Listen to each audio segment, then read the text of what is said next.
everybody, it's Emily. Welcome back to my homestead.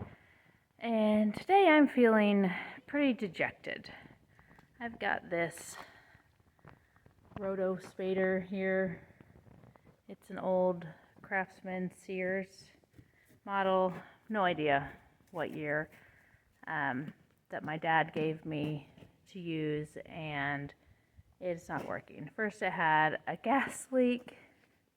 What are you doing? And I fixed that, but now I just can't get it to start. My husband's going to be visiting this weekend, so maybe he'll be able to get it started. But for now, since it's supposed to rain tomorrow and who knows, what the weather's going to do, it's a nice day.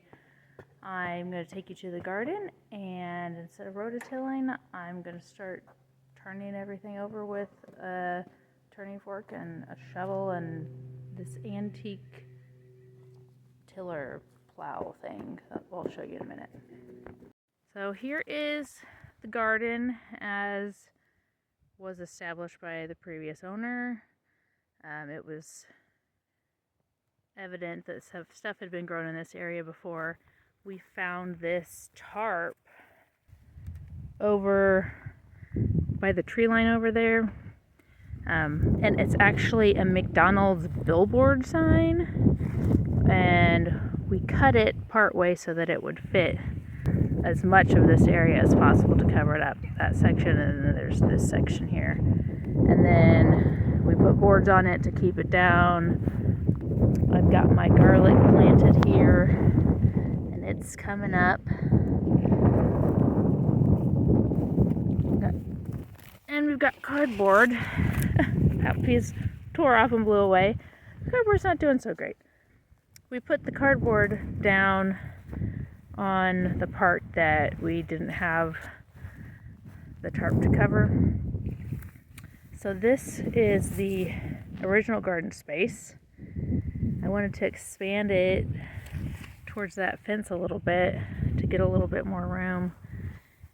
And then out there I wanted to put another section that I was going to plow up with the rototiller. We will see how far we get with this thing. This was left in the barn, and I did use it to kind of break up the ground when I planted the garlic. So it does do stuff, but so it does work. However, it's very labor intensive. So we removed the cardboard. There's a few weeds, but not everywhere, like if it hadn't been covered at all. We're just going to start with this section and see how far we get.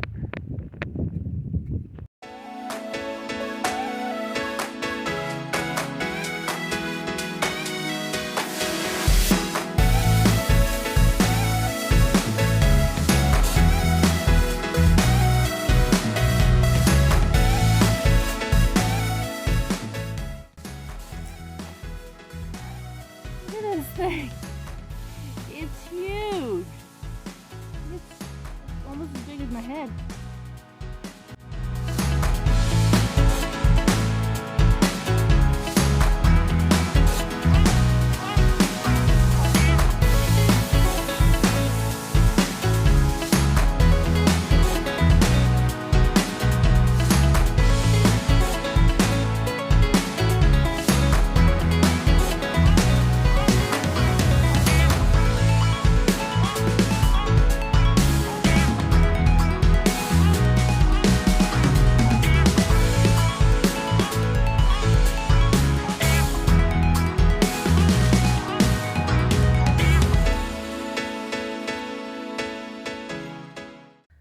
We are done with that part. We are by no means finished, but let's take a look at it. We used the turning fork and a manure fork and just fluffed it up. And so hopefully it'll be easier to go through with the older tiller that we've got. Hey, don't sit on that. And then we have all of that to do with the tarp. Well, it's a few days later, and my husband is at the barn working on the rototiller. Hopefully he'll be able to get it working. And I'm going to keep working by hand on clearing out this garden area so I can start some seeds.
So this thing, whatever it is, really if somebody knows what this is, please let me know.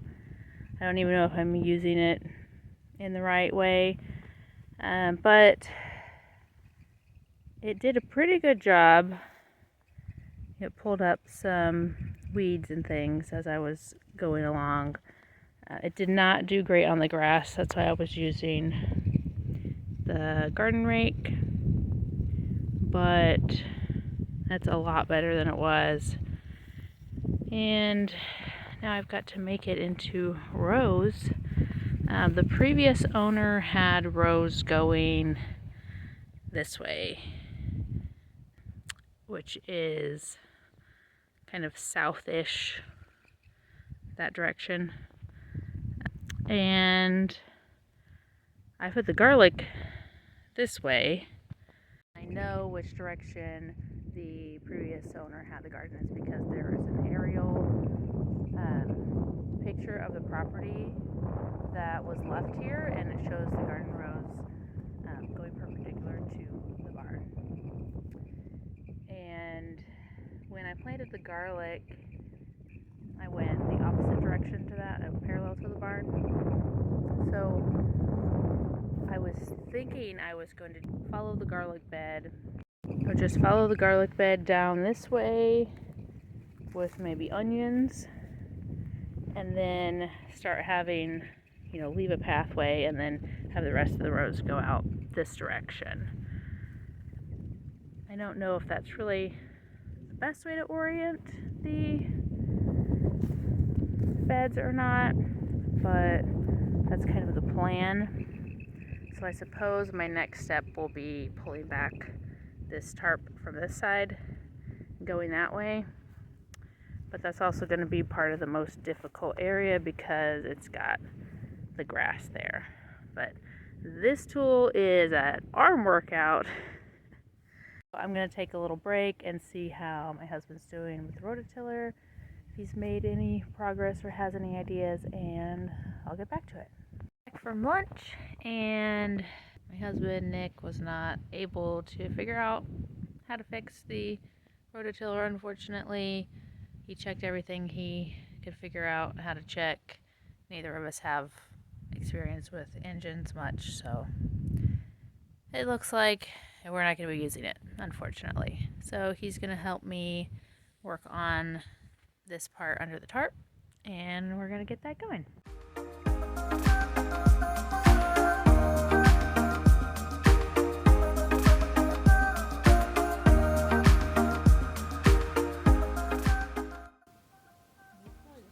Why does it say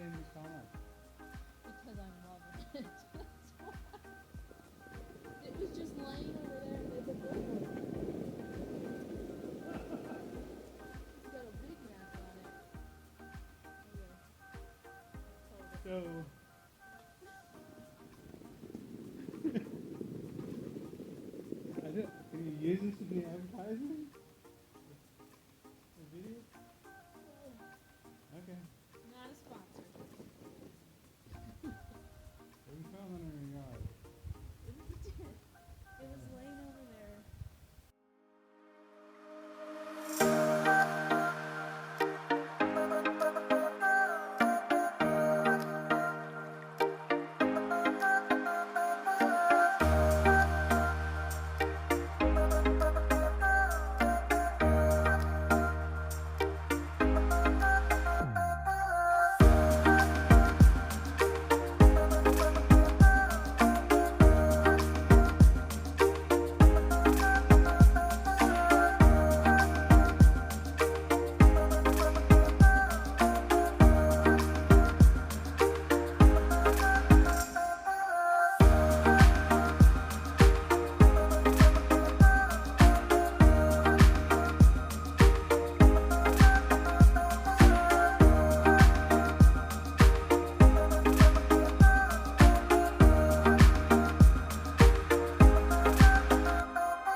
It is day 3 of hand tilling the garden with forks.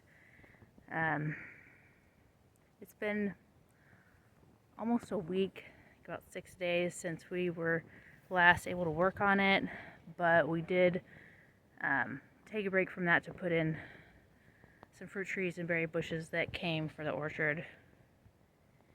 And so we're just gonna get back into it.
before of hand tilling the garden. I'm hiding behind the barn over here like I did yesterday because yesterday and today it's very, very windy. And my plan for today is to go ahead and get all of the roots that I can, like the big stuff, especially from the edges where there was more grass. Try to get all those out in the areas that we've already forked and run the hand till, like that antique tiller thing over, and then go ahead and start putting rows in. I was gonna do rows perpendicular to the barn and the way the garlic's planted, but I've decided to go ahead and switch that up and do parallel to those things so that I can get planting faster. Otherwise I have to deal with all the grass down at the other end where I wanted to expand the bed. And I'm already like 2 weeks behind on planting my peas, and I can plant radishes now and carrots in the next week or so. So I really want to get some beds established. So I'm going to grab my tools and get started on that for today. Oh, it's also Eclipse Day. It's April 8th. So I've got my my special eclipse glasses with me, and that's going to be happening in a few hours. So that's super exciting.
I took a little break to watch the eclipse with my super awesome glasses, and I had to go put my sweatshirt and my hat back on. Kind of freezing, but I'm gonna get back to it. The eclipse is still technically going on. We've passed the amount of totality we're getting here. We're getting about 89.9% or something like that, according to a website I found, is what our zip code is getting or got. And it was pretty neat. Of course, I played Total Eclipse of the Heart on my phone while it happened because, you know, you just have to, right? And I bet I look pretty silly laying in the middle of a field with those silly glasses on, singing Bonnie Tyler. But let's get back to it.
Well, I'm gonna call it for tonight because it's time for dinner and I'm really tired. I've been doing this since like 11:30 or something like that in the morning, off and on all day. So I'll show you what it looks like now. This is the area where we are expanding the bed. It used to end about here. You can see the brown and the brown over here and green over here. That's where it ended, and we're going to expand that way. That's going to be the most difficult part. It's so much grass and weeds because it wasn't covered, and it was never part of the garden. So that's going to be quite the job, which is why I decided to change the direction of the rows so I could just get started planting. This section from about there to here, it's already been forked with the turning fork or the manure fork. And then from about here to here, we've used the antique push behind tiller. And then from there pretty much to the end, I have used the garden rake and raked through, trying to get out all the roots and stuff So I've still got to get roots out here and do the tiller here and do the roots there and then do everything over there. But it's looking pretty good. I still need to do this little section here. And then a little bitty section down here, but I'm just running out of steam, so I decided to go ahead and just quit for tonight. So there's just a little at the end of the garlic bed, the end of the garlic row. I didn't quite go to the edge of where the bed was previously, so I'm going to go out a little bit there, and then just this little strip right here, out to that pile of dirt. That is all I have left to do on this end before I can start to make the rows to plant in. So I'm going to call it for this video. The next video will be me putting in the rows and hopefully planting some peas and radishes, maybe some carrots, depending on how long it takes me to get there. So thank you for hanging out with me and my husband and the kids while we worked on this project. And goodness, if the time lapse made it seem like it was easy at all, it's totally not. I'm really sore and tired. It's a lot of hard work, but it's okay. Thank you for watching, and I can't wait to see you in the next video. Bye!